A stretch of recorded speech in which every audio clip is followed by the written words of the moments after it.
जय हिंद बच्चों, आप सभी का स्वागत है अपने YouTube चैनल केमिस्ट्री आपकी #जियो। तो आज हम स्टार्ट कर रहे हैं क्लास 10th का पहला chapter chemical reactions and chemical equations. तो आज इस चैप्टर में हम ये समझेंगे कि केमिकल रिएक्शंस होती क्या है, केमिकल इक्वेशंस किस तरह से होती है, किस तरह से केमिकल इक्वेशंस को बैलेंस किया जाता है और किस तरह से केमिकल इक्वेशंस बनती है और केमिकल रिएक्शंस यानी केमिकल चेंजेस, फिजिकल चेंजेस क्या होते हैं। तो इन सब के बारे में हम पढ़ने जा रहे हैं। तो चलिए स्टार्ट करते हैं अपना chapter that is chemical reactions. पहले हम समझेंगे केमिकल रिएक्शंस क्या होता है, देन समझेंगे कि केमिकल इक्वेशंस क्या होता है बच्चों, ठीक है ना। तो केमिकल रिएक्शंस की अगर मैं बात करता हूं तो केमिकल रिएक्शंस क्या होता है, केमिकल चेंजेस यानी कि पुराने टूट रहे हैं, नए बन रहे हैं, यानी कि पुराने बॉन्ड जो है ब्रेक होते हैं और नए सब्सटेंस यहां पर बनते हैं। इसी को हम केमिकल रिएक्शंस कह सकते हैं। या फिर हम ये बोल सकते हैं कि केमिकल फॉर्म में चेंज आ रहा है या फिर फिजिकल स्टेट में चेंज आ रहा है मैटर की, उसी को क्या बोल रहे हैं बच्चों, केमिकल रिएक्शंस। तो पहले इसकी डेफिनेशंस लिख लेते हैं, फिर इसको समझ लेंगे अच्छे से। तो हम इसकी डेफिनेशंस अगर लिख रहे हैं तो केमिकल रिएक्शंस की डेफिनेशंस क्या हो जाएगी, इट इज अ चेंज, हम क्या बोलेंगे, it is a change in chemical form and physical state of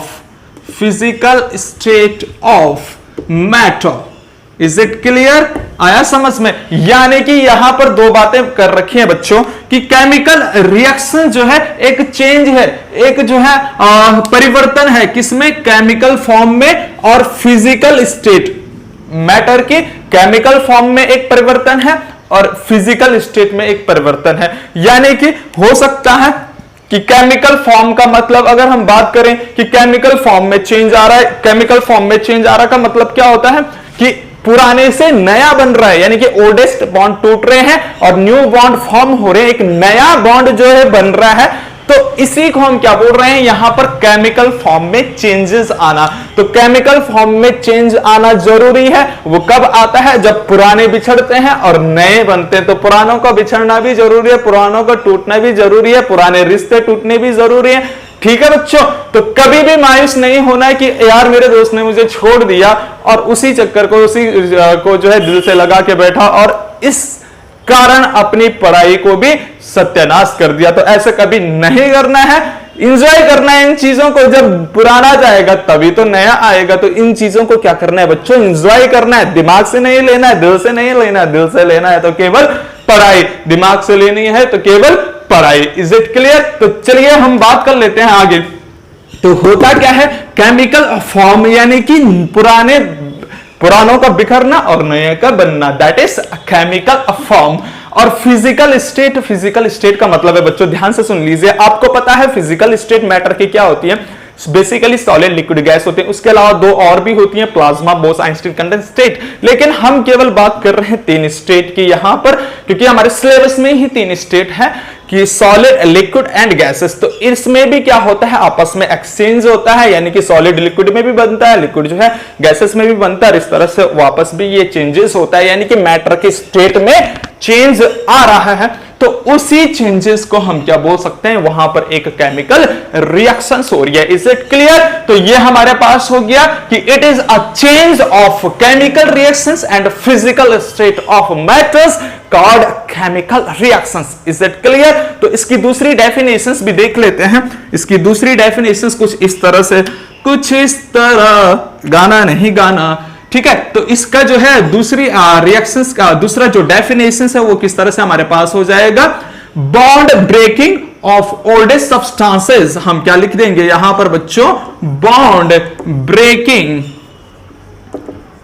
of oldest substances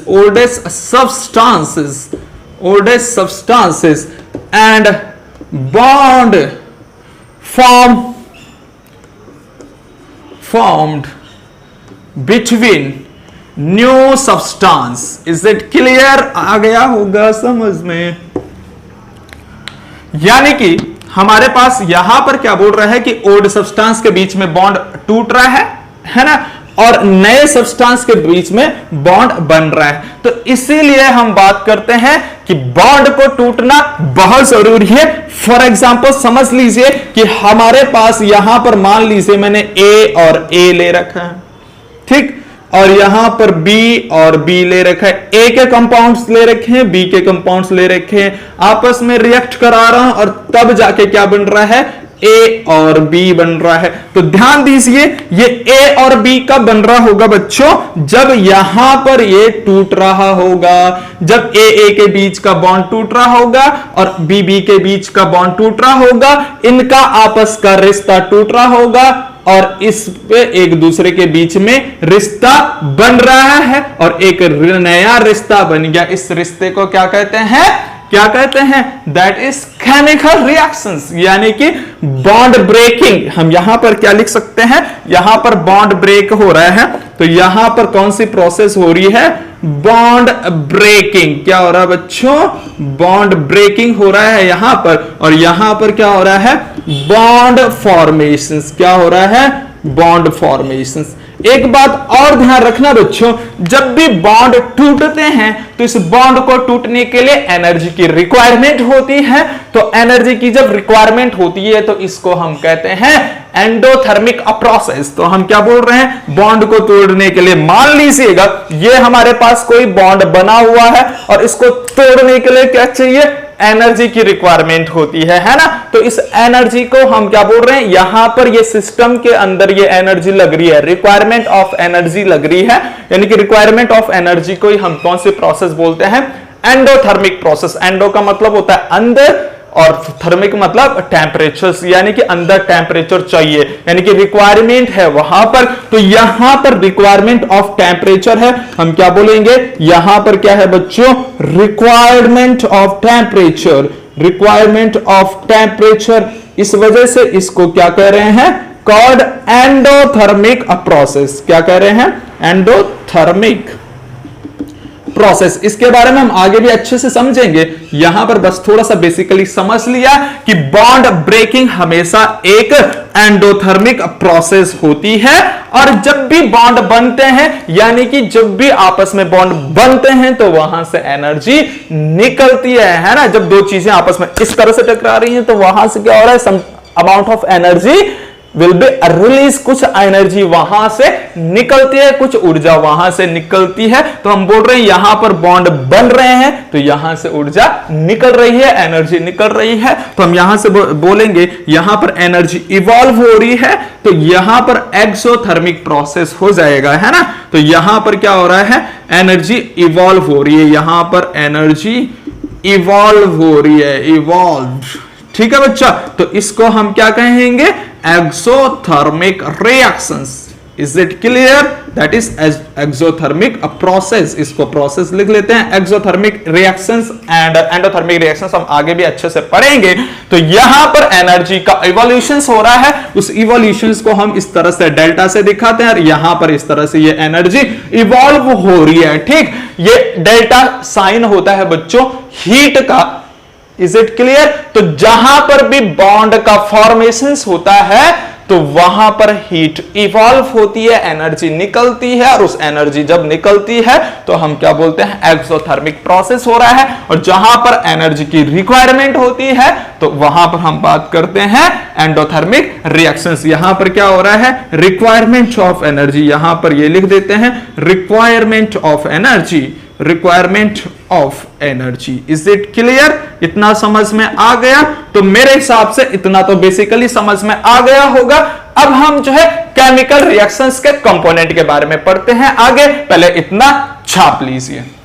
next topic है बच्चों हमारे पास अब कंपोनेंट ऑफ केमिकल रिएक्शंस, यानी कि हमने ये जानना है कि कंपोनेंट कौन कौन से होते हैं केमिकल रिएक्शंस के, कौन कौन से केमिकल रिएक्शंस में भाग लेते हैं, उन कंपोनेंट के बारे में हमने जानना है बहुत अच्छे से। तो ध्यान से देखिएगा कि कंपोनेंट कौन कौन से होते हैं केमिकल रिएक्शंस के। तो बेसिकली इसके हमारे पास दो ही कंपोनेंट होते हैं, एक तो होता है बच्चों रिएक्टेंट और दूसरा होता है प्रोडक्ट। इज इट क्लियर, आया समझ में। तो रिएक्टेंट वो होता है जो ओल्डेस्ट सब्सटेंस आपस में रिएक्ट करता है, और प्रोडक्ट वो होता है जो नया सब्सटेंस बनता है।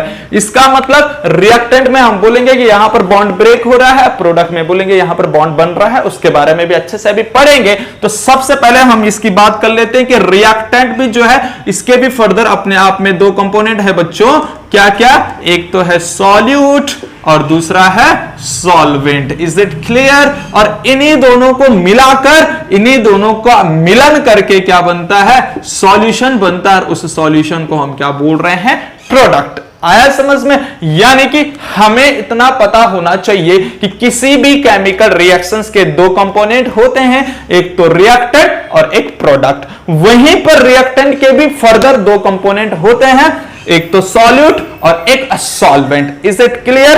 अभी हम जो है एक एक करके डिसाइड कर लेते हैं कि रिएक्टेंट क्या होता है, प्रोडक्ट क्या होता है, इनके बारे में एक एक करके पढ़ लेते हैं। फिर सॉल्यूट और सॉल्वेंट के बारे में भी पढ़ेंगे और देन सॉल्यूट और सॉल्वेंट को मिला के क्या बनता है, सॉल्यूशंस। उसी को हम क्या कह रहे हैं बच्चों, प्रोडक्ट कह रहे हैं। तो सबसे पहले हम क्या बात कर लेते हैं, टॉपिक डाल देते हैं रिएक्टेंट। यानी कि अगर हम टॉपिक डालें सबसे पहले कि रिएक्टेंट क्या होता है, तो रिएक्टेंट को ध्यान से समझिएगा।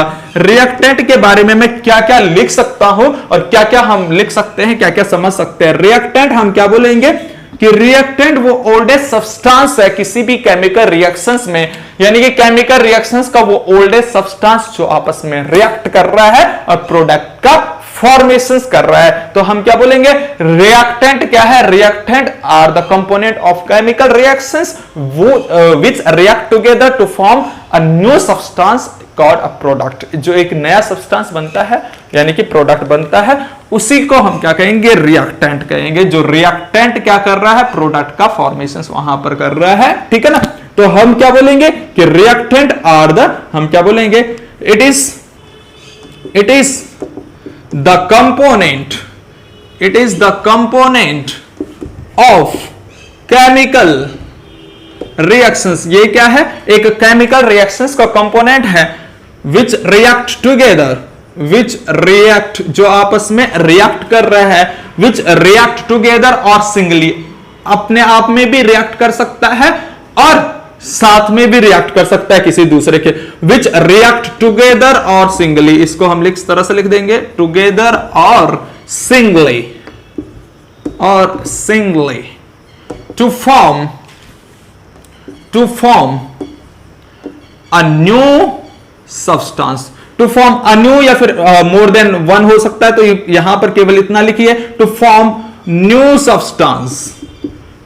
सब्सटेंस कि जो है एक नया सब्सटेंस बना रहा है, उसी को हम क्या कह रहे हैं, to form a new substance called product. उसको हम क्या कह रहे हैं, कॉल्ड प्रोडक्ट। यानी कि वहां पर क्या कह रहा है कि reactant are the component of chemical reactions जो कि विच रिएक्ट टुगेदर और singly to form a new substance called product. कि जो एक नया सब्सटेंस बना रहा है, जो प्रोडक्ट का फॉर्मेशन करता है, उसी कंपोनेंट को हम, उसी रिएक्शंस के कंपोनेंट को हम क्या कहते हैं बच्चों, रिएक्टेंट कहते हैं। तो रिएक्टेंट में क्या हो रहा होगा, अगर इसका दूसरी बात भी लिखनी, पहली बात तो हमने लिख लिया, तो दूसरा पॉइंट हम यहां पर क्या पढ़ सकते हैं बच्चों कि यहां पर ओल्ड बॉन्ड क्या हो रहा है, सिंपल इस तरह से लिख देंगे, ओल्ड बॉन्ड ब्रेक हो रहा है, पुराने रिश्ते टूट रहे हैं और तभी तो प्रोडक्ट में नए रिश्ते बनेंगे, है ना। तो यहां पर ओल्ड बॉन्ड ब्रेक हो रहा है, यानी कि बॉन्ड ब्रेकिंग हो रहा है, पुराने रिश्ते टूटेंगे, तो इसी को हम क्या बोल रहे हैं, रिएक्टेंट बोल रहे हैं बच्चों।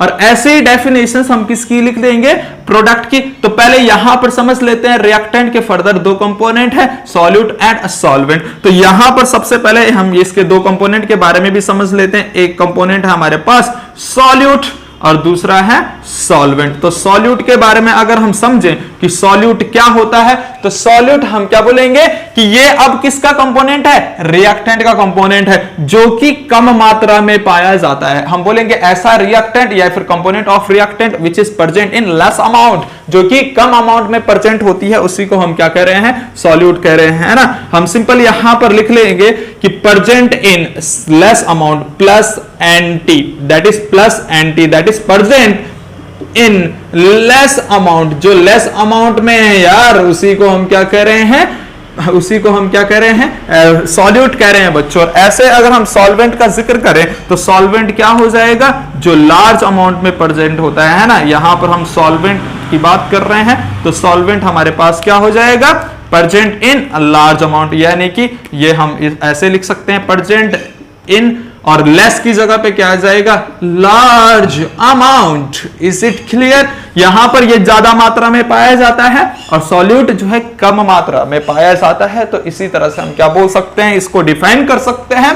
पर ध्यान रखिएगा बेटा, ये बातें केवल 10th क्लास तक है कि भाई सॉल्यूट हमेशा लेस अमाउंट में प्रेजेंट होता है, जबकि अगर हायर क्लासेस हम पढ़ेंगे 11th 12th में, अगर हम आगे जाके पढ़ेंगे तो वहां पर भी क्या होता है कि अगर सॉल्यूट भी उतना ही हुआ जितना सॉल्वेंट है, तो कब किसको हम जो है सॉल्यूट मानेंगे, किसको हम सॉल्वेंट मानेंगे, यानी कि 50-50% अगर दोनों चीजें हुई, ठीक है, तो वहां पर किस चीज को मानेंगे। तो वहां पर एक जो है बात निकल के आती है, वहां पर दूसरा फैक्टर निकल के आता है, वो होता है vapour pressure and boiling point. तुम्हारे सिलेबस में नहीं है, वो आगे हमने पढ़ा रखा है और वहां 11th यानी कि 12th वाले लेक्चर्स में मैंने सॉल्यूशंस वाले लेक्चर्स में पढ़ा रखा है। जिस बच्चे को भी देखना होगा वो क्लास 12 सर्च करके सॉल्यूशंस सर्च करके वहां पर देख सकता है कि किस तरह से हम पर्टिकुलरली किसी सॉल्यूट को डिस्क्राइब कर सकते हैं और सॉल्वेंट को डिस्क्राइब कर सकते हैं। तुम्हारे सिलेबस में बेसिकली इतना है कि सॉल्यूट क्या होता है जो लेस अमाउंट में पाया जाता है और सॉल्वेंट क्या होता है जो लार्ज अमाउंट में पाया जाता है। फॉर एग्जांपल अगर मैं बात करूं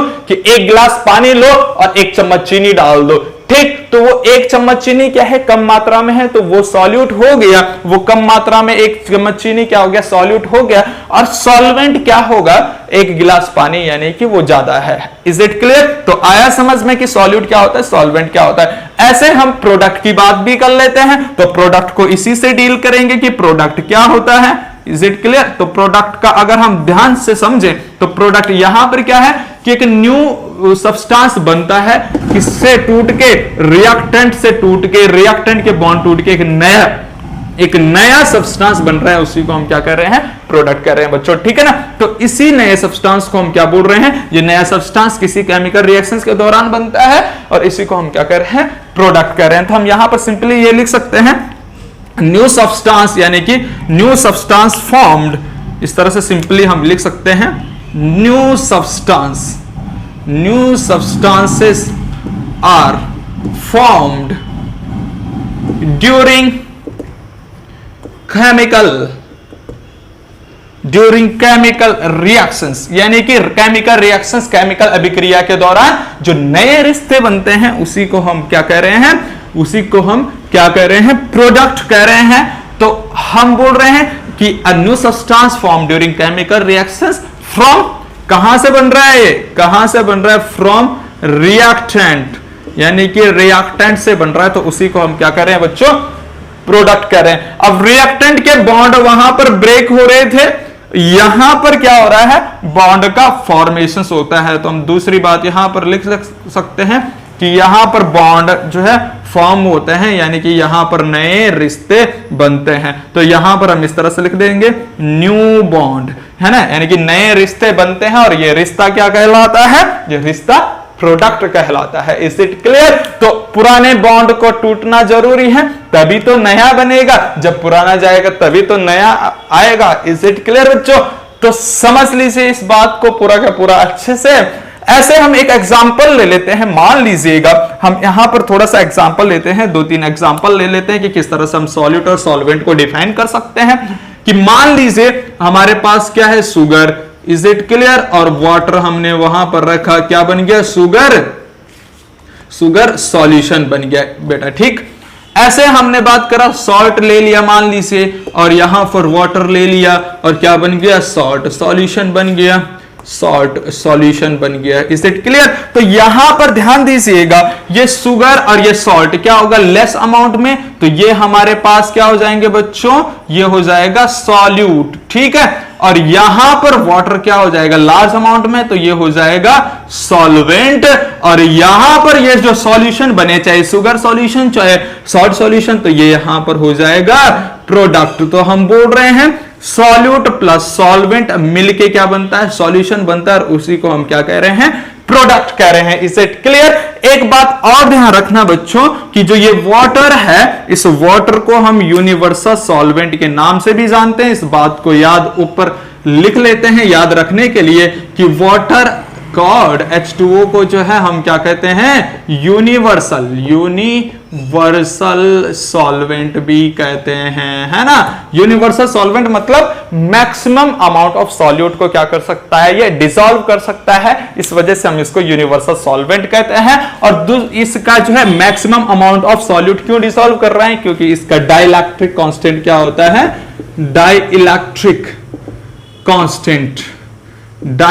कांस्टेंट इसका क्या होता है, मैक्सिमम होता है कितना, 80 से 82 के बीच में, यानी कि 80 to 82 के बीच में यहां पर इसका जो है डाइइलेक्ट्रिक कांस्टेंट होता है। और जिस भी सॉल्वेंट का डाइइलेक्ट्रिक कांस्टेंट मैक्सिमम होता है उसी को हम अच्छा सा अच्छा सॉल्वेंट मानते हैं। और वाटर का ही सबसे ज्यादा डाइइलेक्ट्रिक कांस्टेंट होता है एज अ सॉल्वेंट, इसीलिए हम वाटर को क्या कहते हैं बच्चों, यूनिवर्सल सॉल्वेंट कहते हैं। तो ये बातें भी थोड़ा सा ध्यान रखना, ये एक्स्ट्रा नॉलेज है। आया समझ में? तो इतनी बातें समझ में आ गया कि केमिकल रिएक्शंस क्या होता है, रिएक्टेंट प्रोडक्ट क्या होता है, सॉल्यूट क्या होता है, सॉल्वेंट क्या होता है, यानी प्रोडक्ट की डेफिनेशंस, एग्जांपल हमारे पास सारे समझ में आ गए, ठीक है ना। तो ये हमारे पास क्या थे बच्चों, एग्जांपल थे सॉल्यूट के, सॉल्वेंट के और प्रोडक्ट के। Is it clear? समझ में आ गया।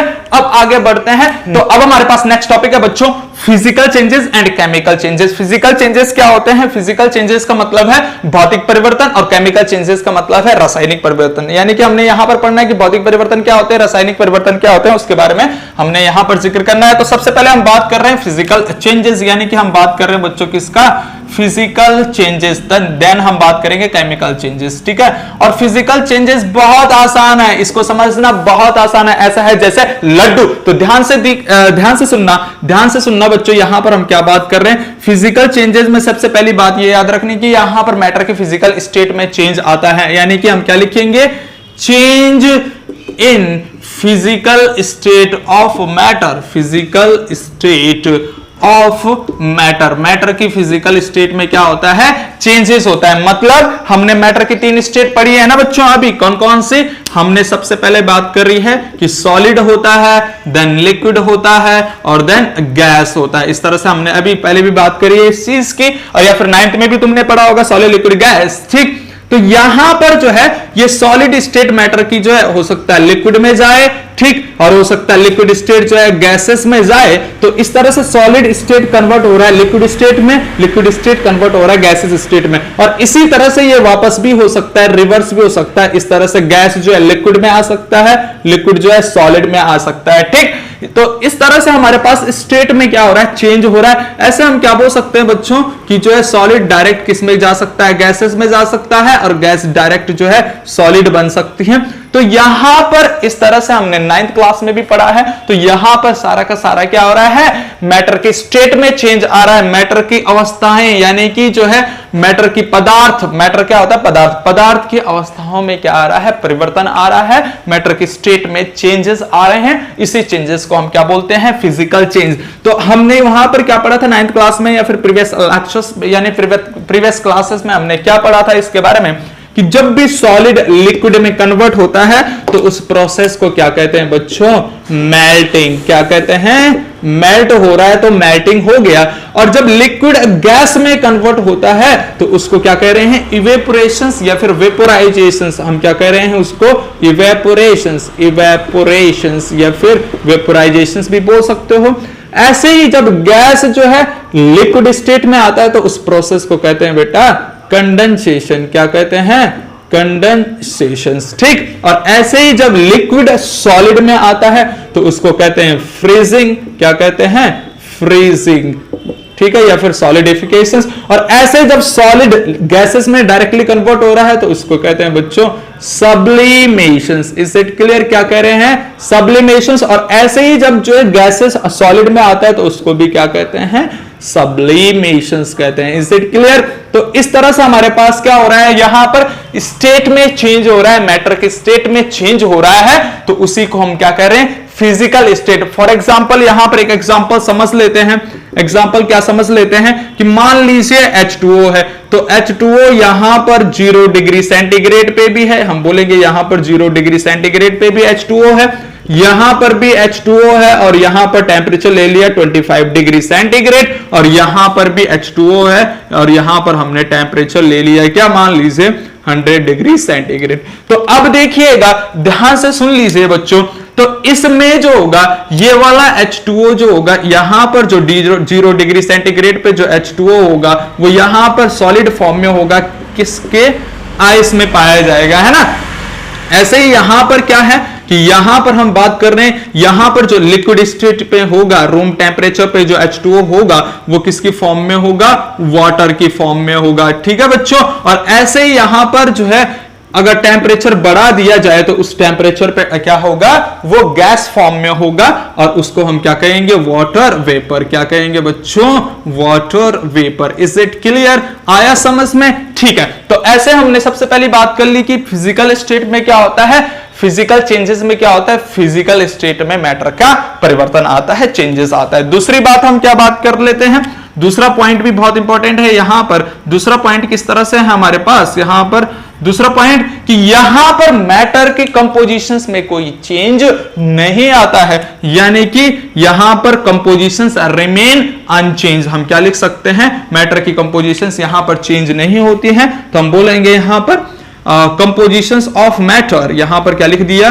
Composition of matter remain unchange, remain unchange, यानी कि यहां पर चेंज देखने को नहीं मिलता। यानी कि यहां पर फिजिकल स्टेट में चेंज हो रहा है, तो वहां पर देखिए कंपोजिशंस, देखिए आइस यानी कि सॉलिड स्टेट में भी H2O ही कंपोजिशंस है, लिक्विड स्टेट में भी कंपोजिशन में H2O ही है और गैस स्टेट में भी कंपोजिशंस में H2O ही है। इसका मतलब कि तीनों स्टेट में जो कंपोजिशंस है वो H2O H2O H2O है। Hydrogen 2 oxygen 1, hydrogen 2 oxygen 1, hydrogen 2 oxygen 1। इसका मतलब यहां पर कंपोजिशन चेंज नहीं हुई। चेंज का मतलब कि यहां पर मान लीजिए यहां पर हाइड्रोजन 1 या फिर यहां पर 2 हाइड्रोजन है, 1 ऑक्सीजन है, तो यहां पर वो कंपोजिशन चेंज नहीं हुई। यानी कि चेंज का मतलब है कि यहां पर हमें ये देखने को नहीं मिला कि हाइड्रोजन भाई कम हो गए, फिर ऑक्सीजन ज्यादा हो गए, या फिर जो है दोनों के नंबर में चेंजेस आया, या फिर कोई भी चेंज यहां पर नहीं आ रहा है, एटॉमिक चेंजेस नहीं आ रहा है, कंपोजिशन चेंजेस नहीं आ रहा है, तो हम इसलिए बोल रहे हैं यहां पर कंपोजिशंस रिमेन अनचेंज। ठीक है बच्चों, तीसरी बात हम क्या बात कर लेते हैं, तीसरा यहां पर हम बोलते हैं कि ये क्या होता है, रिवर्सिबल। ये रिवर्सिबल है, यानी कि ये सॉलिड से लिक्विड हो सकता है, लिक्विड से गैस हो सकता है, और ऐसे ही वापस भी ये प्रोसेस हो सकती है। तो फिजिकल जो चेंजेस होते हैं वो रिवर्सिबल होते हैं, तो हम क्या बोलेंगे, it is reversible in nature. ठीक है बच्चों, ये क्या होता है, रिवर्सिबल चेंजेस होते हैं, रिवर्सिबल नेचर्स के होते हैं। ठीक है, आगे समझ में। ऐसे ही केमिकल चेंजेस में बिल्कुल इसका अपोजिट हो जाएगा। अगर हम केमिकल चेंजेस की बात करें, यानी कि हम रासायनिक परिवर्तन की बात करें बच्चों, तो रासायनिक परिवर्तन में क्या होता है कि यहां पर कंपोजिशन चेंज हो जाती है, मैटर की कंपोजिशन चेंज हो जाती है। तो सबसे पहली बात यहां पर हम क्या लिखेंगे, चेंज इन कंपोजिशंस। यहां पर क्या हो जाता है, चेंज इन कंपोजिशंस, यहां पर कंपोजिशंस चेंज होती है और एक नया सब्सटेंस बनता है, यानी कि फॉर्म्ड, हम यहां पर लिख सकते हैं फॉर्म न्यू सब्सटेंस। यहां पर न्यू सब्सटेंस बनता है, form new substance. Is it clear. और तीसरी बात हम क्या लिख सकते हैं कि ये रिवर्सिबल नहीं होता है, यानी कि यहां पर फिजिकल रिवर्सिबल होता है, ये इरिवर्सिबल नेचर का होता है, इरिवर्सिबल, है ना, यानी कि ये रिवर्सिबल नहीं है बच्चों। ठीक, तो इसका एग्जांपल समझ लेते हैं। मान लीजिए हम इसका एग्जांपल पढ़ रहे हैं बच्चों कि C+O2 गिव्स CO2। तो क्या यहां पर अगर मैं बात कर रहा हूं कि यहां पर पुराने से मिलकर एक नया बन रहा है, तो यहां पर क्या हो रहा है, कंपोजिशंस में चेंज आ रहा है। पहले कार्बन और ऑक्सीजन अलग अलग है, अब वो CO2 बन गया। इसका मतलब यहां पर कंपोजिशंस में चेंज आ रहा है बच्चों। ठीक है ना, तो it is that is a change of chemical reactions, यानी कि केमिकल चेंजेस। तो इन तीनों चेंजेस में से जो है, इसमें चेंजेस या फिर इसमें चेंजेस या फिर इसमें चेंजेस, किसी में भी चेंजेस आए तो उसको हम क्या बोलेंगे, केमिकल चेंजेस बोलेंगे। ठीक है, आया समझ में। अब कुछ और एग्जांपल यहां पर फिजिकल और केमिकल चेंजेस के समझ लेते हैं, फिर बहुत अच्छे से हमारी समझ में ये चेंजेस आ जाएगा। पहले इतना छाप लीजिए बच्चों।